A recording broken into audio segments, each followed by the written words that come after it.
você é desse jeito, você fala assim, você é bom. Não é bom.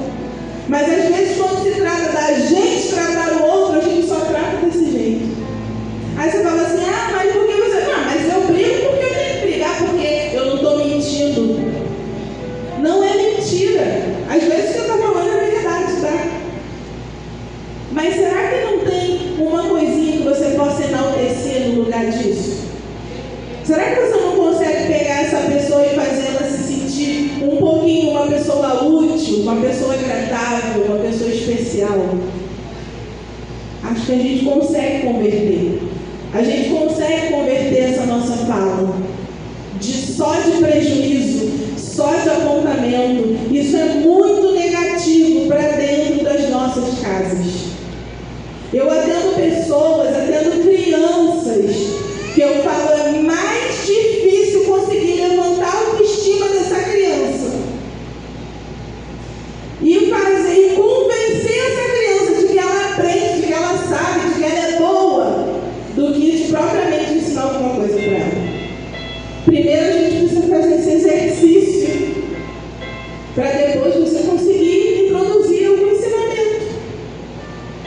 Porque às vezes a pessoa que convive com a gente, ela está tão massacrada só de defeito, ela nunca tem um elogio, nunca tem nada de bom, só vê o que é ruim, só vê o que é uma pessoa que ela vem totalmente convencida de que ela não vai dar em nada, que ela não vai dar para nada, que não vai ser.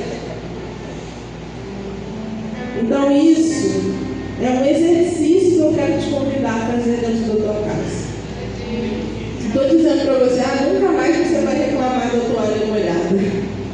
Nunca mais você vai reclamar que a garrafa ficou com 2 dedinhos de água na geladeira só para não ter quentinho. Nunca mais você vai reclamar porque o sapato ficou no meio da porta. Não estou dizendo isso. Eu estou falando para a gente filtrar só um pouquinho, para a gente relevar algumas coisas, porque a gente também tem muito defeito, querido. A gente tem muito defeito. É só para a gente dar uma equilibrada, entendeu? Procurar pensar um pouquinho nos momentos. Não vou falar sobre isso nessa hora não, depois eu falo. Mas uma hora eu vou falar, tá bom? Uma hora você fala naquela hora que tal, né? A gente precisa ter esse cuidado com a nossa família. Sabe por quê, queridos? Porque quando é no trabalho, a gente tem esse cuidado, senão a gente é mandado embora. Se a gente arrumar confusão no trabalho, a gente é demitido. Se a gente arrumar confusão com o irmão da igreja, o irmão vai falar com o pastor, eu vou ficar sem cear. Mas dentro da nossa casa, muitas vezes a gente não tem esse filtro. A gente sai falando, fazendo o que eu quiser. Eu moro aqui, eu sou a mãe, eu sou a dona da casa, eu falo do jeito que eu quiser, nem nada com isso. Então, esse cuidado com o outro, como eu disse aqui no início, a chamada sacerdotal começa dentro da nossa casa. A restauração espiritual, antes de ser aqui, a gente viver um avivamento grandioso, maravilhoso, aqui em comunhão com os nossos irmãos, começa dentro da nossa casa. Amém? No 17 diz: não entregues a tua herança ao opróbrio, para que as nações professem domínio sobre ela. Porque diriam entre os povos: onde está o seu Deus? Aqui existe um clamor, querido, para que a minha casa, para que a sua casa não venha envergonhar o nome do Senhor. Senhor, restaura a nossa casa. Não entrega a minha casa à vergonha, não, Jesus, porque nós te servimos. É isso que Ele está querendo dizer aqui. Porque, Senhor, as pessoas vão olhar e vão dizer: cadê o Deus deles? E Satanás, ele trabalha incessantemente para destruir os valores da família e, através disso, ele questionar o poder de Deus. Essa é uma investida dele, que nunca vai cessar. Ele tem um interesse em colocar em xeque o poder de Deus. E aqui existe um clamor para que isso não aconteça.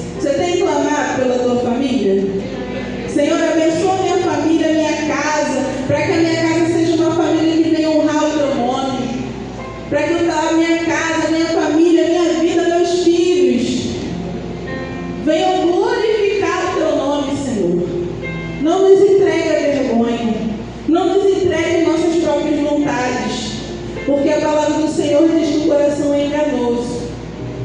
Então a vontade do nosso coração também traz isso. Traz confusão, traz queda. Aí, queridos, a necessidade de nós estarmos em intercessão, em clamor. A esposa ore pelo seu esposo, ore pelos seus filhos. Os filhos orem pelos seus pais. Maridos e esposos orando uns pelos outros, orando pelos seus filhos, os filhos intercedendo pelos pais. E é assim, querido, que essa casa vai refletir a glória do Senhor, para que essa casa, essa família seja fortalecida no Senhor, revestida pelo poder de Deus. É através do clamor, é através da oração. Eu tenho falado aqui, estou falando aqui de alguns passos que o Senhor nos dá, mas você vê que em todos eles tem clamor, oração e intercessão. É buscar ao Senhor, é priorizar o reino de Deus, é tirar um tempo para dar prioridade ao Senhor dentro da nossa casa. Então, em todos eles, nós vamos falar de clamor e intercessão. O clamor da família vai proteger a tua casa, a identidade da tua casa, contra os ataques morais, contra a influência maligna que esse tempo deseja exercer sobre a nossa casa e sobre os nossos filhos. E assim o nome do Senhor vai ser glorificado. E que outras famílias, quando olhar para a nossa casa, ao invés de dizer, onde está o Deus deles? Eles venham dizer, eu preciso do Deus deles. Eu quero o Deus deles. Quantos aqui já ouviram isso? Gente, eu precisava disso na minha casa. Eu quero esse Deus. Se meu esposo fosse para a igreja comigo. Se a minha esposa buscasse. Se os meus filhos estivessem lá. Quantas mães vocês já não ouviram falar assim, fala para o fulano chamar o fulano para ir para a igreja? Gente, a gente ouve isso. Muitas vezes a gente não se dá conta do clamor daquela mãe. Isso é um clamor. Isso é um pedido de intercessão. Quando uma mãe fala assim, leva o fulano, convida o fulano, convida a minha esposa, convida o meu marido. Poxa, lá tem um grupo de adolescentes, leva meu filho, fala para fulano levar meu filho lá. Isso é um clamor, querido. Isso é a tua casa refletindo a glória de Deus. Isso é a tua casa dizendo ao mundo quem é o teu Deus e o que Ele fez pela sua casa, pela sua família. Isso é refletir a glória de Deus. Só que a gente não pode deixar que isso se perca, porque o nosso adversário não dorme. E é sobre isso que eu quero te despertar nessa noite, para a gente terminar já. O chamado de Joel, ele não é para um ritual religioso vazio. Ele não é um chamado para sermos frequentadores de igreja. Joel, querido, ele era um profeta que ele era um conhecedor dos feitos do Senhor. Ele era um conhecedor das Escrituras. E ele sabia quantas vezes o povo de Israel já tinha se convertido e caído, se convertido e caído, se convertido e caído. E ele sabia que o povo quantas vezes procurou o Senhor no momento da aflição, mas depois, quando ficou tudo bem, abandonou o Senhor.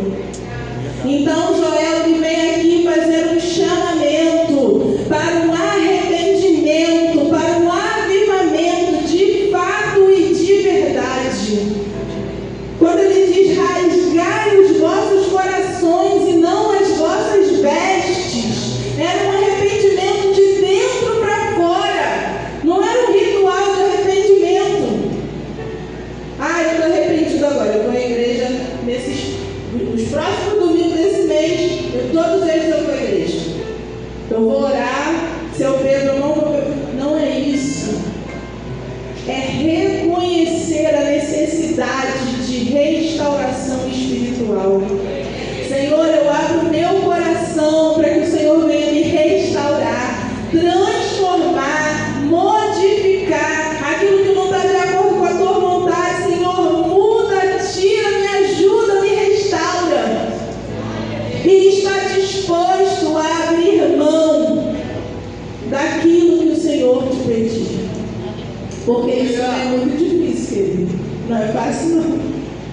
Eu falo aqui, estou falando porque o Senhor falou comigo, mas eu sei que não é fácil. Tantas coisas que nos prendem, tantas coisas que satisfazem o nosso ego, a nossa carne, mas que não estão de acordo com a vontade do Senhor. E a gente precisa parar, como eu falei, né, de se fazer desentendido. Porque hoje o Senhor tem falado no nosso coração sobre aquilo que nós precisamos abrir mão, sobre aquilo que nós precisamos mudar, e não só esperar a mudança do outro, né? E quando nós, igreja do Senhor, assumirmos esse papel sacerdotal de santificar, reunir a nossa casa e priorizar o altar do Senhor, aí sim o Senhor promete a restituição, o sustento e o derramamento do seu Espírito, como está escrito lá em Joel 28. E acontecerá depois de tudo isso. Depois que a gente tiver feito essa modificação, essa transformação, depois que a gente estiver disposto a cumprir aqui as orientações que o Senhor nos dá, derramarei do meu Espírito sobre toda a carne. Vossos filhos e vossas filhas profetizarão. Você pode levantar sua mão nessa noite? Derramarei do meu Espírito sobre toda a carne. Vossos filhos e vossas filhas profetizarão. Vossos velhos sonharão sonhos. E vossos jovens terão visões. No 32 diz: e acontecerá que todo